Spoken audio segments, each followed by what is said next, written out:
এই জীবনটা কিন্তু তার নিজের মতো করে অনন্য। আপনি কোনো পাতাকেই দেখবেন না হুবহু আরেকটা পাতার মতো হতে, প্রত্যেকেই অনন্য। এই মহাবিশ্বে প্রতিযোগিতাটা কোথায়? সবকিছুই অসাধারণ চমৎকার যদি সেটা নিজের পূর্ণ সম্ভাবনায় বিকশিত হয়। অন্যের চেয়ে এগিয়ে থাকার দুশ্চিন্তা করবেন না, সেটাই প্রতিযোগিতা, আর সেটা জঘন্য। আমি আপনার চেয়ে এগিয়ে থাকতে চাই, মানে আমি চাই আপনি সবসময় আমার থেকে পিছিয়ে থাকুন। এটা একটা রোগ, কারণ আপনি অন্যের ব্যর্থতায় আনন্দ পাচ্ছেন।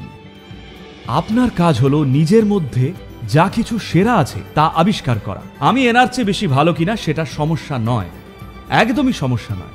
আপনি পূর্ণ বিকশিত হন, পূর্ণ বিকশিত জীবন হন, এর কোনো তুলনা নেই, বুঝলেন?